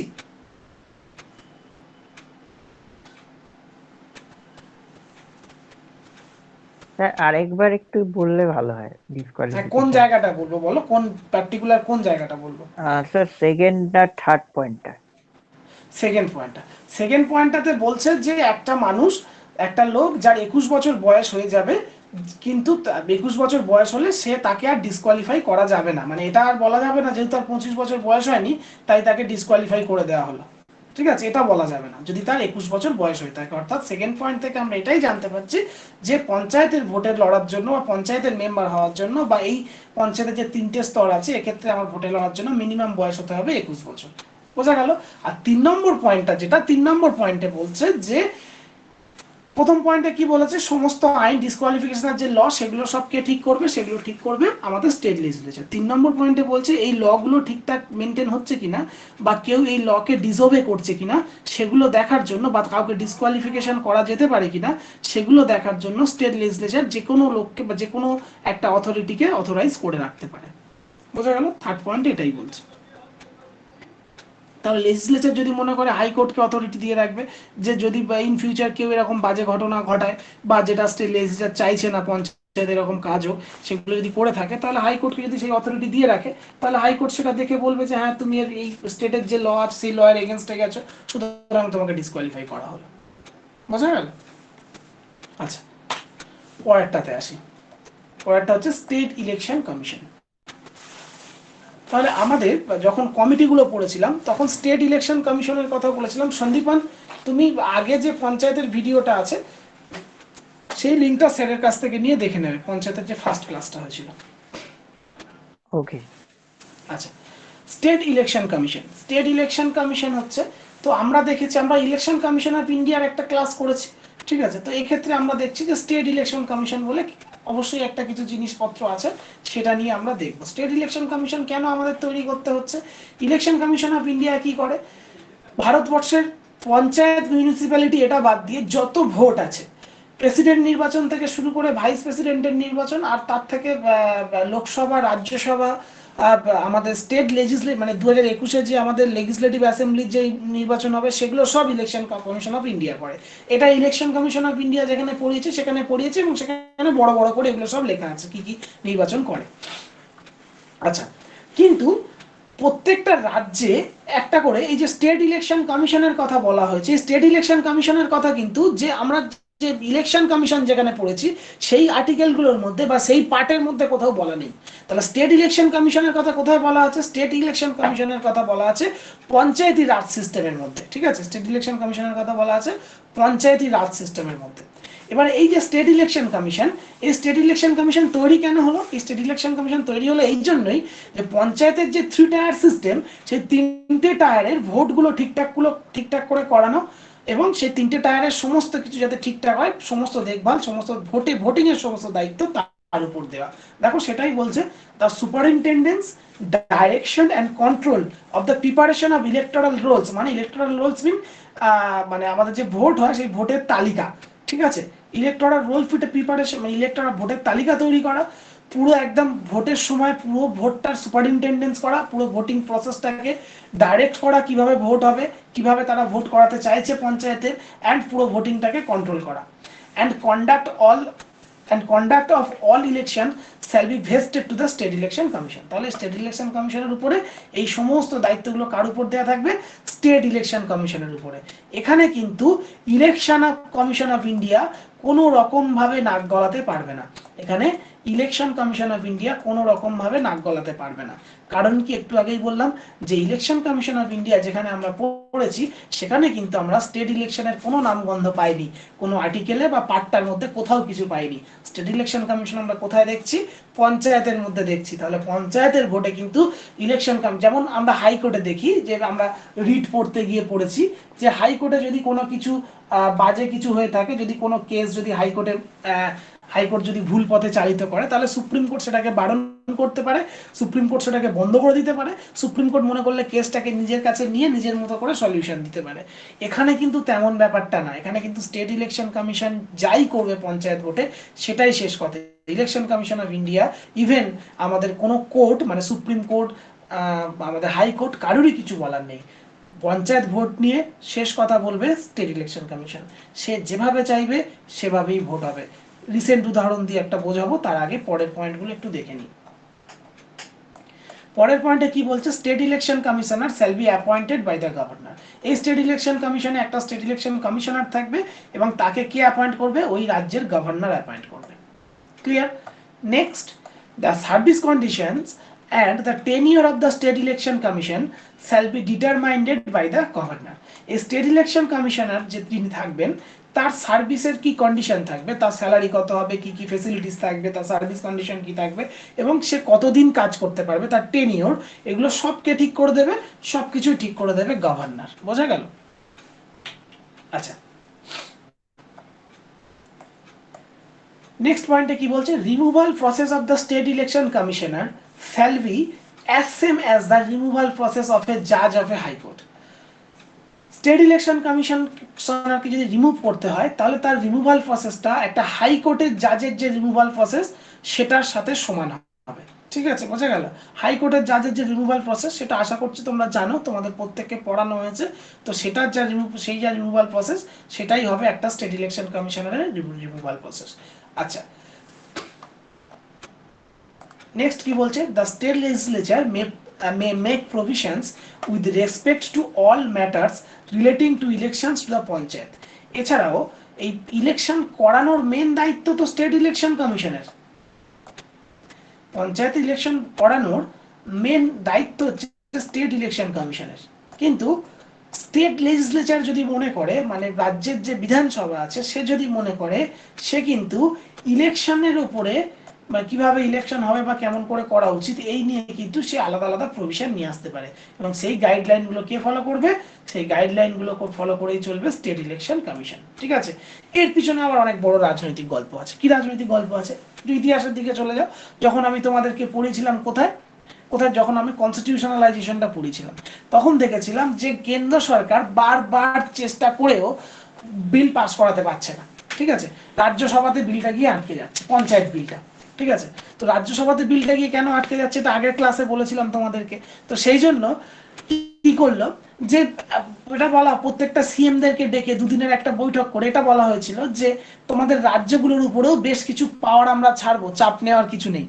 ঠিক আছে, রাজ্যগুলোর উপরে আমরা বেশ কিছু পাওয়ার থাকবো, রাজ্যগুলো এই পঞ্চায়েত ভোটে তাদেরও বেশ দারুণ একটা সে থাকবে, তারা নিজের মতো করে অনেক কিছু করতে পারবে। বোঝা গেল? তবেই রাজ্যগুলো একটু যদি ভিডিওটা দেখে নাও, যারা আগের দিনের ভিডিওটা দেখোনি ভালো করে বুঝতে পারবে, তবেই কিন্তু রাজ্যগুলো সহমত হয় এবং রাজ্য থেকে যে রাজ্যসভার যে ক্যান্ডিডেট গুলো আছে বা এমপি গুলো আছে, মেম্বার গুলো আছে, তারা কিন্তু ভোট দিয়ে পরে এটাকে পাস করে। তাহলে আমরা দেখছি যে স্টেট যতবারই তারপর থেকে আমরা পড়তে যাচ্ছি ব্যাপারগুলো কি নেওয়া হচ্ছে, কি অ্যাডপ্ট করা হচ্ছে, প্রত্যেকটা জায়গাতেই আমরা দেখতে পাচ্ছি স্টেট লেজিসলেচারকে বেশি গুরুত্ব দেওয়া হচ্ছে, তাই তো? রাজ্যের যে বিধানসভা তাকে বেশি গুরুত্ব দেওয়া হচ্ছে, পার্লামেন্টের থেকে অনেক বেশি গুরুত্ব এই পঞ্চায়েতের ক্ষেত্রে রাজ্যের বিধানসভাগুলো পাচ্ছে। ঠিক আছে, ঠিক এইরকম সেটা এখানে বলছে যে ইলেকশন সম্পর্কিত যে কোনো রকম আইন কিন্তু রাজ্যের বিধানসভা মনে করলে আনতে পারে। ঠিক আছে, এবং সেই আইনটা কে ফলো করে ইলেকশন করাবে? State election commission. বোঝা গেল? আচ্ছা, এখানে একটা গল্প বলে নি যে স্টেট ইলেকশন কমিশনের উপরে কোনো কথা হবে না স্টেটের নির্বাচন কমিশন, নির্বাচন প্রক্রিয়া নিয়ে। 2017 ভোট, তোমাদের মতো অনেক স্টুডেন্টরাই আমাকে বলছে স্যার আমি ভোট দিতে পারিনি, স্যার আমাকে ভোট দিয়ে দেয়নি, এটসেট্রা এটসেট্রা। বা সেই সময় তোমরা শুনেছো যে বিরোধীদের একটা দাবি ছিল যে তারা নমিনেশন ফাইল করতে পারছে না। সরকার বলছে ওরা প্রার্থী পাচ্ছে না, সরকার পক্ষ মানে যারা আমাদের রাজ্য চালাচ্ছে যে পক্ষ, সে বলছে যে ওদের প্রার্থী পাচ্ছে না, তাই নমিনেশন করতে পারছে না। বিরোধীরা বলছে হ্যাঁ আমাদের প্রার্থী আছে, সব আছে, নমিনেশন ফাইল নিয়ে ভিডিওতে ঢুকতেই দিচ্ছে না, যে নমিনেশন জমা দেবো সেই নমিনেশন ফাইল নিয়ে ভিডিওতে ঢুকতেই দিচ্ছে না। বোঝা গেল? আচ্ছা, এটা নিয়ে বিরোধীরা চলে গেল ক্যালকাটা হাইকোর্টে, হাইকোর্টে কেস করে দিল। হাইকোর্ট সেখানে বলল যে এটা এক্সটেন্ড করা হবে, যে যেহেতু বিরোধীরা গণতন্ত্র ক্ষুণ্ণ হচ্ছে, বিরোধীদের নমিনেশন নেওয়ার জন্য ডেটটা এক্সটেন্ড করা হবে, লাস্ট ডেট যেটা ছিল নমিনেশন ফাইল করার, তার সেই ডেটটা এক্সটেন্ড করা হবে। এবং যারা ওখানে গিয়ে, তখন বিরোধীরা বলল যে এক্সটেন্ড করলেই হবে, আমাদের তো ভিতরে ঢুকতেই দিচ্ছে না, জমা দিতেই দিচ্ছে না, গেট থেকেই পুলিশ গুন্ডারা মেরে বার করে দিচ্ছে, এটা বিরোধীদের বক্তব্য ছিল। আচ্ছা, তো তখন হাইকোর্ট কি বললো যে তাহলে যারা একটু মনে আছে মনে করে দেখো, হাইকোর্ট কি বললো যে তাহলে মেলের মাধ্যমে নমিনেশন ফাইল করতে পারবে, এই সুযোগ করে দিতে হবে। নির্বাচন কমিশনার বললো হ্যাঁ করে দিতে হবে, হাইকোর্ট যখন বলছে যে মেলের মাধ্যমে কেউ যদি মনে করে মেল করে নমিনেশন ফাইল করতে পারে। আচ্ছা, কেসটা তখন চলে গেল সুপ্রিম কোর্টের কাছে। সুপ্রিম কোর্টের কাছে যখন কেসটা চলে যায়, তখন সুপ্রিম কোর্ট একেবারে দেখে তো অবাক, বলছে এটা তো হাইকোর্ট বলতে পারে না, কারণ আমাদের পঞ্চায়েতি রাজ সিস্টেম যেখানে বলা আছে, সেখানে সম্পূর্ণ রকম ভাবে এটাই বলা আছে যে পঞ্চায়েতি রাজ সিস্টেমে যে ভোট, 3 টায়ার যে ভোটিং সিস্টেম, সেটা পুরোটাই ঠিক করবে স্টেট ইলেকশন কমিশন। ঠিক আছে, যে 3 টায়ার ভোটিং সিস্টেম, সেই ভোটিং সিস্টেমটা পুরোটাই ঠিক করবে স্টেট ইলেকশন কমিশন। এখানে হাইকোর্ট তার নিজের মতো করে কোনো রায় দিতে পারে না। হাইকোর্ট বলতে পারে না যে তোমাকে মেলে নিতে হবে বা তোমাকে ডেট এক্সটেনশন করতে হবে, যাই করার করবে ইলেকশন কমিশন। ওর উপরে কেউ কথা বলতে পারবে, state election commission state election commission, ওর উপরে কেউ কথা বলতে পারবে না। তার ফলেই সুপ্রিম কোর্টের রায়টার ফলেই কি হয়েছিল, দুম করে যে মেল থেকে করা, যে মাঝখানে দু একজন অনেকে বেশ কিছু মেল থেকে নমিনেশন পাঠিয়েছিল, সেগুলো ক্যান্সেল হয়ে গেছিল। ইভেন ডেট এক্সটেনশনটা আর হয়নি, যেটা লাস্ট ডেট ছিল সেটাকে লাস্ট ডেট গণ্য করে নিয়ে প্রচুর জায়গায় বিরোধী প্রার্থী ছিল না। আগের দিন বারাসাতে একজন বলছিল স্যার আমরা ভোট দিইনি, কারণ আমাদের ওখানে একটাই প্রার্থী ভোটে দাঁড়িয়েছিল। ঠিক আছে, আর দিতে পারেনি। তাহলে আমরা কি দেখছি, আমরা রিসেন্ট সিনারিওতে 2017 সালের ঘটনা দিয়ে যদি লক্ষ্য করি, তাহলে কি দেখছি, পঞ্চায়েত ভোটের ক্ষেত্রে কিন্তু স্টেট ইলেকশন কমিশন এটাই শেষ কথা। আবার একবার স্ট্যাচুটরি ওয়ার্নিং, স্যার কিন্তু কোনো দলের পক্ষে বা বিপক্ষে কথা বলছে না, স্যার কেবলমাত্র ফ্যাক্ট বলছে। আচ্ছা, এবারে আমরা দেখব যে পাওয়ার অ্যান্ড ফাংশনস। ঠিক আছে, কার পাওয়ার অ্যান্ড ফাংশনস? পঞ্চায়েতের পাওয়ার অ্যান্ড ফাংশনস। পঞ্চায়েতগুলো কি করে অ্যাকচুয়ালি, কি কাজ, অ্যাকচুয়াল কাজটা কি? পঞ্চায়েত তো করা হলো, পঞ্চায়েতের কাজটা কি? আমরা জানি পঞ্চায়েতের কাজ লোকাল ডেভেলপমেন্ট। যে এলাকার পঞ্চায়েত সেই এলাকার ডেভেলপমেন্ট, এটাই তার কাজ। এছাড়া তার অন্য কোনো কাজ থাকতে পারে না। সে নিশ্চয়ই দেশের সার্বিক উন্নয়ন নিয়ে ভাববে না। ঠিক আছে, সারা দেশের কথা তো সে চিন্তা করবে না। যেখানকার পঞ্চায়েত, যেখানকার মিউনিসিপ্যালিটি, তার ওই জায়গাটুকু নিয়ে সে ভাববে কি করে আরো বেশি ডেভেলপ করা যায়, মানুষের কাছে পরিষেবা কি করে, প্রত্যেকটা পরিষেবা কি করে ভালো আরো আরো বেটার করা যায়। ঠিক আছে, কিভাবে এলাকার ড্রেনেজ সিস্টেম ঠিক করা যায়, কিভাবে রাস্তাঘাট উন্নত করা যায়, কিভাবে বিদ্যুৎ আনা যায় বা খুব ভালো করে বিদ্যুৎ পৌঁছে দেওয়া যায় প্রত্যেকটা মানুষের কাছে। ঠিক আছে, এটসেট্রা এটসেট্রা। আচ্ছা, কি বলছে পাওয়ারস অ্যান্ড ফাংশনের মধ্যে? দেখো, preparation of plans for economic development. ঠিক আছে, অর্থনৈতিক ডেভেলপমেন্ট বা ইকোনমিক ডেভেলপমেন্টের জন্য কিছু প্ল্যান, সেই প্ল্যানগুলো প্রিপেয়ার করবে কে? Panchayat. And social justice. Social justice means এখানে যেটা বোঝাচ্ছে সেটা হচ্ছে পঞ্চায়েত যে প্ল্যানগুলো করবে সেগুলো সকলকে নিয়ে করবে। মানে এমনটা নয় যে কিছু মানুষের জন্য একটা স্পেশাল প্ল্যান, আবার কিছু মানুষের জন্য অন্যরকম প্ল্যান, এমন না। সোশ্যাল জাস্টিস মানে সকলের জন্য সমান প্ল্যান। যদি সমান না হয়, যদি অসমান হয়, তাহলে এটা বুঝতে হবে যে যারা গরিব তাদের জন্য অসমান প্ল্যান। মানে এটাই যে একটা মানুষের এটা হাইট, ঠিক আছে, আর আরেকটা মানুষের হাইট এটা, তাহলে সোশ্যাল জাস্টিস মানে পঞ্চায়েতের কি কর্তব্য থাকবে? এই মানুষটার পায়ের নিচে এইরকম একটা হিল পরিয়ে দেওয়া। হাইপোথেটিক্যাল এক্সাম্পল দিলাম, যাতে দুজনের উচ্চতা সমান হয়। বুঝে গেল? ক্লিয়ার? আচ্ছা, এইরকম ভাবে আমাদের লোকাল ডেভেলপমেন্ট অ্যান্ড সোশ্যাল জাস্টিসের কাজ পঞ্চায়েত করে থাকবে। পঞ্চায়েত যদি কাউকে কোনো জায়গায় রাস্তা প্রোভাইড করে, তাহলে দেখবে যে ঢালাই দেওয়া রাস্তা, পঞ্চায়েত চেষ্টা করে যেন প্রত্যেকের বাড়ির সামনে ঢালাই দেওয়া রাস্তা হয়। কিছুটা ঢালাই দেওয়া রাস্তা আছে, এর বাড়ি থেকে যেতে অসুবিধা, এর সামনেটা ঢালাই দিয়ে দাও, তারপরে এটা সিমেন্ট না করে মাটির করে দাও বা ইটের করে দাও। এইভাবে হবে না। সোশ্যাল জাস্টিস মানে এটাই বোঝাচ্ছে যে সকলকে নিয়ে সকলের জন্য কাজ করবে। আচ্ছা, আর কি কাজ ওদের? Implementation of government schemes for economic development and social justice as may be entrusted to them. বলছে গভর্নমেন্টের যে স্কিমগুলো আছে সেগুলো ইমপ্লিমেন্ট হবে পঞ্চায়েতের থ্রুতে। যেমন গভর্নমেন্ট মানে স্টেট গভর্নমেন্ট স্কিম হতে পারে বা সেন্ট্রাল গভর্নমেন্ট স্কিম হতে পারে, যে কোনো স্কিম পঞ্চায়েতের থ্রুতে, পঞ্চায়েত এলাকায় যদি সেই স্কিমগুলো অ্যাপ্লাই করতে চায়, তাহলে পঞ্চায়েতের থ্রুতেই সেই স্কিমগুলো করতে হবে। তাহলে পঞ্চায়েতই সেগুলো করবে। যেমন আগে পঞ্চায়েতের যে ঘরটা হতো তার নাম ছিল ইন্দিরা আবাস যোজনা। ঠিক আছে, তার নাম ছিল ইন্দিরা আবাস যোজনা। ঠিক আছে, এটাকে পরে কি হলো, এখন যেটা আছে সেটা হচ্ছে প্রধানমন্ত্রী আবাস যোজনা। প্রধানমন্ত্রী আবাস যোজনা। তাহলে পঞ্চায়েতে যে প্রধানমন্ত্রী আবাস যোজনার কাজগুলো হয়, ঠিক আছে, সেটা তাহলে কে করে? সেটা টাকাটা আসে পঞ্চায়েতের থ্রুতে, পঞ্চায়েত সেগুলো দেখাশোনা করে। তাহলে এই যে গভর্নমেন্টের যে ইকোনমিক ডেভেলপমেন্টের যে প্ল্যান, সেই প্ল্যানগুলো কার মাধ্যমে ফুলফিল করা হচ্ছে, কার মাধ্যমে করানো হচ্ছে? পঞ্চায়েতগুলোর মাধ্যমে করানো হচ্ছে। তাহলে পঞ্চায়েতের কাজ সেগুলো যাতে ঠিকঠাক হয়, প্রত্যেকটা মানুষ, প্রত্যেকটা গরিব মানুষ যার বাড়ি নেই, সে যাতে বাড়িগুলো ঠিকঠাক পায়, সেগুলো তার দেখা। বোঝা গেল? আচ্ছা, দু রকমের স্কিম থাকে, একটা হচ্ছে গভর্নমেন্ট সেন্সর স্কিম, একটা হচ্ছে গভর্নমেন্ট স্পন্সর স্কিম। একটা গভর্নমেন্ট সেন্সর স্কিম আর একটা হচ্ছে গভর্নমেন্ট স্পন্সর স্কিম।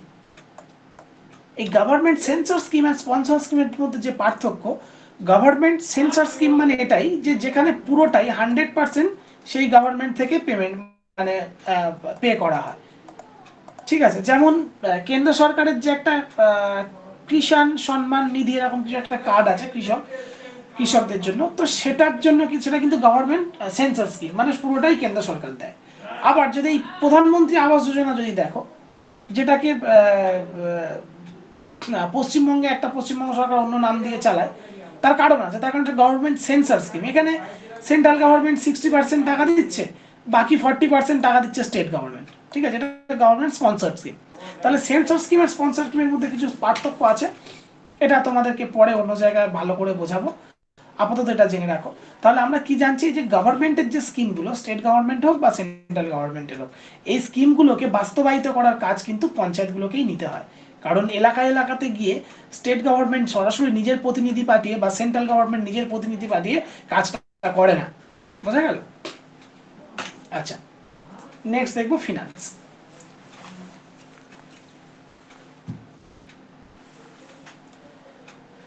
বলছে the state legislature may authorise a panchayat to levy collect and appropriate taxes, duties, tolls and fees.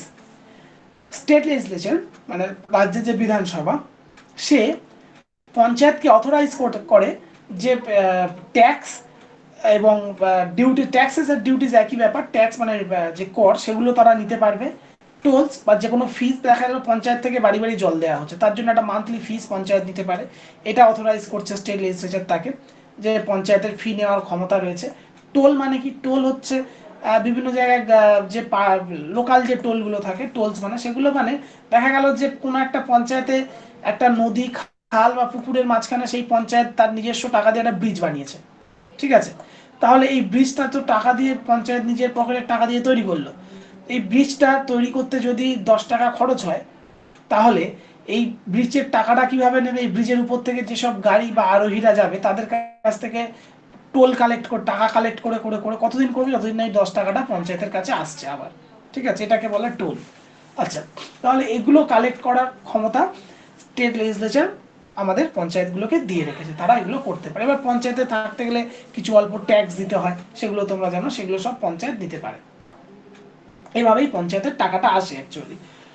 আচ্ছা, next, provide grants in aid to the panchayat from the consolidated fund of state. State বা রাজ্য সরকার তার consolidated fund থেকে পঞ্চায়েতগুলোকে মানে grant provide করে, ঠিক আছে, বোঝা গেল, গভর্নমেন্ট গ্র্যান্ট প্রোভাইড করে, সেক্ষেত্রে পঞ্চায়েতগুলোর টাকা হয়, মানে পঞ্চায়েতের যে টাকা পয়সাগুলো আছে, ফিনান্স মিনস পঞ্চায়েতের ফিনান্সটা কোথায় থেকে আসে, পঞ্চায়েত টাকা কোথায় থেকে। নাম্বার ওয়ান কি দেখলাম, যে পঞ্চায়েত ট্যাক্স নেয়, পঞ্চায়েত টোল নিতে পারে, ফিস দিতে পারে, এভাবে পঞ্চায়েতের কিছু ইনকাম হয়। তাছাড়াও কি করে, যে স্টেট গভর্নমেন্ট তার কনসোলিডেটেড ফান্ড থেকে কি পঞ্চায়েতকে গ্র্যান্ট দেয়, সেটা থেকে পঞ্চায়েতের টাকা আসে, ঠিক আছে। তারপর কি বলছে, provide funds for crediting all monies to the panchayat. এছাড়াও স্টেট গভর্নমেন্ট কি করে, যে প্রত্যেকটা পঞ্চায়েতে কিছু লোন দেয় বা ক্রেডিট দেয়, মানে টাকা ধার দেয়, ঠিক যেমন আমাদের সেন্ট্রাল গভর্নমেন্ট নেয় বিশ্ব ব্যাংকের কাছে থেকে, ঠিক আছে, আমাদের দিদির সরকার বা রাজ্য সরকার সে নেয় কেন্দ্র সরকারের কাছে থেকে, যেটা আমাদের বর্তমান মুখ্যমন্ত্রীকে বলতে শোনা যায় 34 বছর ধার করে চালিয়ে সিপিএম সরকার পুরো রাজ্যটাকে শেষ করে দিয়েছে, ঠিক আছে, আমার তো সব ধার শোধ করতেই চলে যায়, রাজ্যে কাজ কি করব। তাহলে কেন্দ্র সরকার, রাজ্য সরকার নিচ্ছে কেন্দ্র সরকারের কাছ থেকে, কেন্দ্র সরকার নিচ্ছে বিশ্ব ব্যাংকের কাছ থেকে, আর পঞ্চায়েতগুলো তাহলে কোথা থেকে ধার নেবে? পঞ্চায়েতগুলো নিচ্ছে তার স্টেট গভর্নমেন্টের কাছ থেকে, ঠিক আছে। তো সেটাই বলছে provide funds for crediting all monies to the of the panchayat. তাহলে কি করতে পারে, যে পঞ্চায়েতগুলো ক্রেডিট দেওয়ার জন্য তারা রাজ্য সরকার কি ফান্ড তৈরি করে। আচ্ছা, ফিনান্সও বুঝলাম, মানে এটা বুঝলাম যে পঞ্চায়েতের যে টাকা পয়সা সেগুলো কোথা থেকে আসে সেটা আমরা বুঝলাম। তারপরে যে পার্টটা সেটা আছে ফিনান্স কমিশন, ঠিক আছে। ফিনান্স কমিশনে এখানে তোমরা দেখতে পাবে যে আমাদের সারা ভারতবর্ষের জন্য একটা সেন্ট্রাল ফিনান্স কমিশন থাকে, এটা হচ্ছে স্টেট ফিনান্স কমিশন, ঠিক আছে, এবং এটা এই পঞ্চায়েতি রাজ ব্যবস্থার সাথেই যুক্ত, বুঝতে পারলে, পঞ্চায়েতি রাজ চালু করার জন্যই একটা স্টেট ফিনান্স কমিশন আমাদেরকে তৈরি করতে হয়েছিল। আচ্ছা, স্টেট ফিনান্স কমিশন কি বলছে, the governor of state shall after every 5 years constitute a finance commission to review the financial position of the panchayat, ঠিক আছে। স্টেটের যে গভর্নর, স্টেটের যে রাজ্যপাল, সে প্রত্যেক 5 বছর অন্তর অন্তর একটা ফিনান্স কমিশন তৈরি করবে, কি জন্য, যে পঞ্চায়েতগুলোর কি ফিনান্সিয়াল পজিশন রয়েছে, পঞ্চায়েতগুলোর টাকা পয়সা কতটা দরকার বা কতটা কি পঞ্চায়েতের টাকা পয়সা রয়েছে সেগুলোকে দেখভাল করার জন্য, সেগুলো দেখার জন্য, বোঝা গেল। Next, the distribution between states and the panchayats of the net proceeds of the taxes, duties, tolls, fees that may be assigned to the panchayats. আচ্ছা, কি বলছে, যে সেন্ট্রাল যে ফিনান্স কমিশন তার অ্যাকচুয়াল কাজ কি, যে সেন্ট্রালের যে রেভিনিউ, সেই রেভিনিউটাকে স্টেটগুলো এবং স্টেটগুলোর সাথে এবং সেন্ট্রালের সাথে ভাগ করে দেওয়া, ঠিক আছে, যে আমার সেন্ট্রালে এই বছর 100 টাকা রেভিনিউ হয়েছে, স্টেট প্রত্যেক 29টা স্টেটের জন্য আমি 2 টাকা 2 টাকা করে দিয়ে দিলাম, বাকিটা আমি কেন্দ্র নিজের কাছে রাখলাম, এটা স্টেট ফিনান্স কমিশনের কাজ, ঠিক আছে। তাহলে এটা সেন্ট্রাল ফিনান্স কমিশনের কাজ। স্টেট ফিনান্স কমিশনের কি কাজ হবে, স্টেট ফিনান্স কমিশনের কাজ এটাই হবে যে স্টেটের যে রেভিনিউ, যে ট্যাক্স, ডিউটিস, টোলস যেগুলো দিয়ে স্টেট ইনকাম করেছে, স্টেটের সেই রেভিনিউ গুলো ভাগ করবে প্রত্যেকটা পঞ্চায়েতের মধ্যে এবং স্টেটের মধ্যে। ঠিক আছে, এটাই হচ্ছে স্টেটের ফিনান্স কমিশনের কাজ। আচ্ছা, এখানে আরো একটা জিনিস বলা আছে, the state legislature May provide for the composition of the commission, the required qualification of its members and manner of their selection. তাহলে যে ফিনান্স কমিশন থাকবে, এই ফিনান্স কমিশনের যে মেম্বার থাকবে যারা, তাদের কতগুলো মেম্বার থাকবে, মানে কম্পোজিশন কি হবে, কতগুলো টোটাল মেম্বার থাকবে, কজন চেয়ারপারসন থাকবে, ঠিক আছে, সেটাকে কে ঠিক করবে? সেটা রাজ্যের বিধানসভা ঠিক করবে, স্টেট লেজিসলেচার, রাজ্যের বিধানসভা থেকে সেটা ঠিক হবে।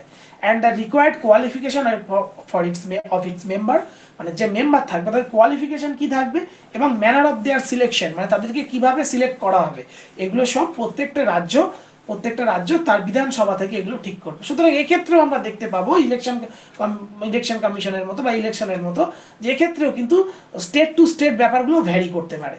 ঠিক আছে, কারণ এগুলো যেহেতু রাজ্যের হাতে দেওয়া রয়েছে, তাহলে প্রত্যেকটা রাজ্য তার নিজের মতো করে ঠিক করবে বিধানসভা থেকে। বিহারের যে manner of selection for the state finance commission, পশ্চিমবঙ্গে সেই manner of selection for the state finance commission নিশ্চয়ই এক হবে না, আলাদা হওয়াটাই স্বাভাবিক, এক হওয়াটা অস্বাভাবিক, তাই তো? তাহলে স্টেট টু স্টেট ভ্যারি করবে ব্যাপারগুলো। নেক্সট বলছে, the central finance commission also suggest the, এখানে একটু সমস্যা হয়ে গেছে,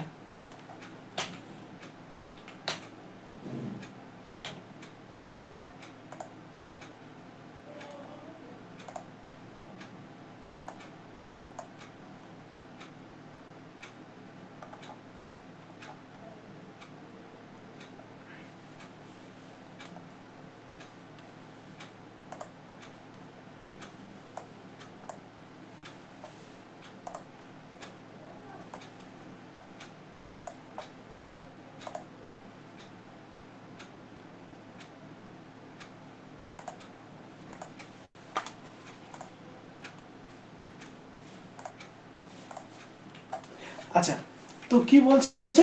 The State Finance Commission, the Central Finance Commission shall also suggest the measure of the consolidated fund of the state.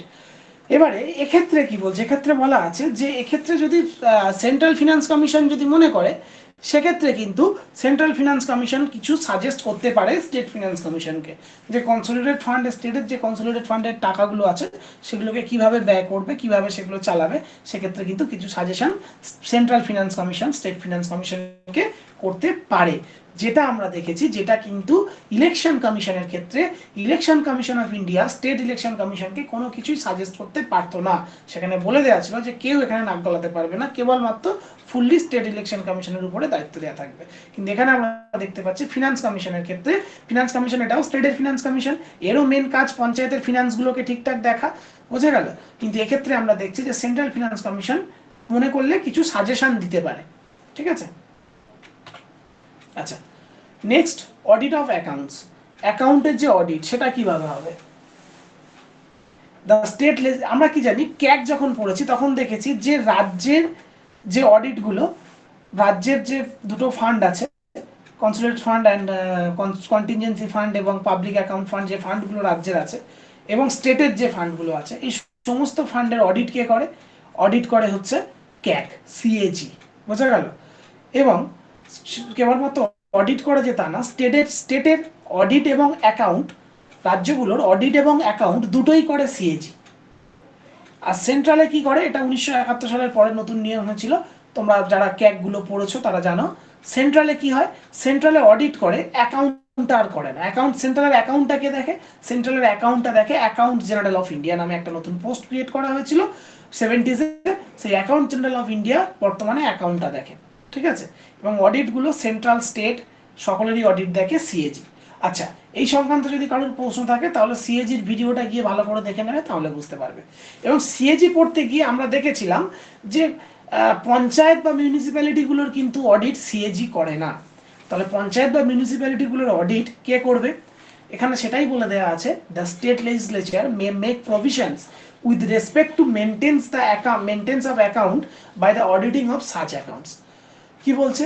যে অডিটের ব্যাপারে কে অডিট করবে, কাকে দিয়ে অডিট করা হবে, অডিটের সিস্টেম কেমন থাকবে, সে অডিট রিপোর্ট কোথায় জমা দেবে, কতবার জমা দেবে, সেগুলো সব স্টেট লেজিসলেচার ঠিক করবে। অডিট সংক্রান্ত যে কোনো জিনিসপত্র সমস্ত কিছু কে ঠিক করবে? স্টেট লেজিসলেচার ঠিক করবে। বোঝা গেল? আচ্ছা, এটা খুব ইম্পর্টেন্ট একটা পয়েন্ট। দেখো বলছে the president of India May direct that provisions of this act shall apply to any UT as he may specify। তাহলে এই যে অডিটের ব্যাপারগুলো আছে বা ফিনান্সের ব্যাপারগুলো আছে, ঠিক আছে, বা ইলেকশনের ব্যাপারগুলো আছে, এই সমস্ত ব্যাপার স্টেটের ক্ষেত্রে তো আমরা state election commission, state finance commission, state assembly এইসব বলছি। তাহলে যদি কোনো ইউটিতে, ইউটি মানে ইউনিয়ন টেরিটরিতে যদি পঞ্চায়েত থেকে থাকে, কোনো ইউনিয়ন টেরিটরি, সেখানে পঞ্চায়েত, পুদুচেরিতে কিছু কিছু জায়গা আছে, কোনো ইউনিয়ন টেরিটরিতে পঞ্চায়েত থাকে, তাহলে সেই পঞ্চায়েতগুলোর অডিট কে করবে, সেই পঞ্চায়েতগুলো ইলেকশন কমিশন কোথায় পাবে? তারা তো স্টেট নয়, তারা ইলেকশন কমিশন স্টেট কি করে থাকবে তাদের, ঠিক আছে? তাহলে সেই সব পঞ্চায়েতগুলোর ক্ষেত্রে সমস্ত রেসপন্সিবিলিটি, সমস্ত প্রভিশনস কার কাছে থাকবে? সমস্ত দায়িত্ব থাকবে প্রেসিডেন্টের কাছে। সেই সব ইউটির পঞ্চায়েত হলে সমস্ত দায়িত্ব প্রেসিডেন্টের হাতে চলে যাবে। সেখানে প্রেসিডেন্ট যেমনটা ভালো বুঝবে ঠিক তেমন ভাবে সেখানে কাজ হবে। বোঝা গেল? কারণ ইউটি মানে ইউনিয়ন টেরিটরি, অর্থাৎ এটা কেন্দ্রের হাতে থাকে, কেন্দ্রের টেরিটরি একটা, ঠিক আছে? মানে এখানে কিন্তু এটা কোনো স্টেট না, সেই জন্য সেখানে তার এই ব্যাপার স্যাপারগুলো সব কে দেখবে? প্রেসিডেন্ট দেখবে। আচ্ছা, তারপর কি দেখতে পাচ্ছি? এক্সাম্পটেড স্টেটস অ্যান্ড এরিয়াস। কিছু কিছু স্টেট আছে এবং কিছু কিছু এরিয়া আছে যেগুলো পঞ্চায়েতের মধ্যে পড়বে না, যেখানে পঞ্চায়েত থাকবে না। যেমন জম্মু অ্যান্ড, যেগুলো আমাদের বলে দেওয়া রয়েছে, যেমন জম্মু অ্যান্ড কাশ্মীর, মানে কনস্টিটিউশনে উল্লেখ করা আছে জম্মু অ্যান্ড কাশ্মীর। এই জম্মু অ্যান্ড কাশ্মীরে কিন্তু পঞ্চায়েত ব্যবস্থা নেই। নাগাল্যান্ডে পঞ্চায়েত ব্যবস্থা নেই, মেঘালয়তে পঞ্চায়েত ব্যবস্থা নেই, মিজোরামেও পঞ্চায়েতের ব্যবস্থা নেই, ঠিক আছে? এছাড়াও the scheduled areas and the tribal areas in the state, স্টেটের যে শিডিউল এরিয়া বা ট্রাইবাল এরিয়া আছে সেই সব এরিয়াতে কিন্তু পঞ্চায়েত থাকবে না। এবারে আমরা দেখতে পাচ্ছি যে একটু আগে যে অর্পিতা বলল যে স্যার আমাদের তো ট্রাইবাল এরিয়া, কিন্তু সেখানে এসটিদের জন্য সংরক্ষিত।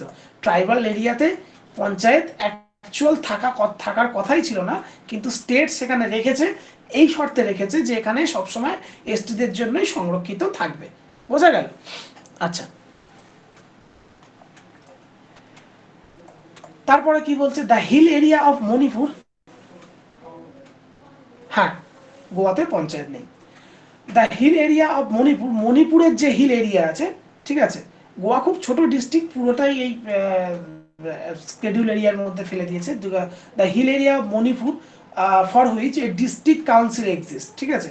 ডিস্ট্রিক্ট কাউন্সিল থাকে যে সব হিল এরিয়াতে। মণিপুরের কিছু হিল এরিয়া আছে যেখানে আলাদা করে পঞ্চায়েত নেই, কিন্তু সেখানে ডিস্ট্রিক্ট কাউন্সিল বলে একটা কাউন্সিল আছে, সেই জায়গাটাতেও কিন্তু আমাদের এই পঞ্চায়েত ব্যবস্থাটা আমরা দেখতে পাই না, ঠিক আছে? Darjeeling, Darjeeling district of West Bengal, West বেঙ্গলের যে দার্জিলিং ডিস্ট্রিক্ট সেখানেও পঞ্চায়েত নেই, সেখানে আমরা গোর্খা হিল কাউন্সিল দেখতে পাই, ঠিক আছে? দার্জিলিং ডিস্ট্রিক্টে কি থাকে? গোর্খা হিল কাউন্সিল দেখতে পাই, সেখানেও নেই। বোঝা গেল? এবং পার্লামেন্ট মে এক্সটেন্ড দিস, তারপরে বলছে পার্লামেন্ট মনে করলে এই যে এক্সাম্পটেড যে স্টেটস আর এই যে স্টেটের এরিয়াগুলো আছে এগুলো কে মনে করলে বাড়াতে পারে? পার্লামেন্ট মনে করলে এগুলোকে বাড়াতে পারে, ঠিক আছে? এরপরে কোনোদিন যদি পার্লামেন্টের মনে হয় আসামের বেশ কিছু জায়গা আমরা রাখবো না পঞ্চায়েতের মধ্যে, সেখান থেকে সরিয়ে দিতে পারে, ঠিক আছে? এবার গোয়াতে নেই, গোয়া অ্যাকচুয়ালি এক্সেম্পটেড স্টেটের মধ্যে পড়ে না, ঠিক? গোয়ার ব্যাপারটা আমি পরের দিন ভালো করে তোমাদেরকে বুঝিয়ে দেবো।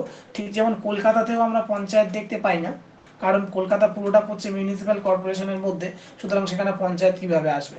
সেই রকম গোয়ার ব্যাপারটা আমি নেক্সট দিন তোমাদের সাথে আলোচনা করবো ডিটেলস। আচ্ছা, এখন বলো যে যেটুকু আমি তোমাদের পড়ালাম সেটুকু কি তোমরা ঠিকঠাক বুঝতে পেরেছো? বা যতটুকু আজকে পঞ্চায়েত নিয়ে আলোচনা হলো এতটুকুর মধ্যে যদি কারোর কিছু বোঝার অসুবিধা থাকে বা কোনো সমস্যা থাকে আমাকে কোশ্চেন করতে পারো।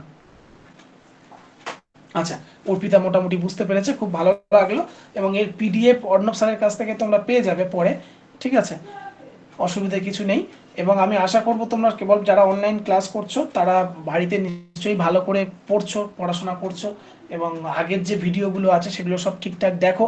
আমি কিন্তু অনলাইনেও আস্তে আস্তে পড়াশোনা ধরা শুরু করব, কারণ আজকেই মনে হচ্ছিল যখন হাইকোর্টের ব্যাপারটা বলছিলাম যে স্টেট ইলেকশন কমিশনের রিমুভাল প্রসেস হাইকোর্টের রিমুভাল প্রসেসের মতোই হবে, বা ইচ্ছে ছিল যে একটু দু একজনকে জিজ্ঞেস করার হাইকোর্টের রিমুভাল প্রসেসটা ঠিক কেমন, কিন্তু যাই হোক একটু লেখাপড়া পুরোনো পড়াগুলো একটু পড়ে এসো, পরের দিন আমাদের পঞ্চায়েতের একটু কিছু দেখবো, আর বাকিগুলো বেশ কিছু আবদার এসছে স্টুডেন্টদের কাছ থেকে যে স্যার কেউ কারোর বক্তব্য ইম্পর্টেন্ট আর্টিকেলের লিস্টটা দেওয়া হয়নি এটসেট্রা এটসেট্রা, এগুলো আমি পরের দিন করিয়ে দেবো অনলাইন ক্লাসে। ঠিক আছে, তাহলে আজকে এই পর্যন্তই, আশা করছি এটুকু তোমরা সবাই বুঝতে পেরেছো। চলো, গুড নাইট।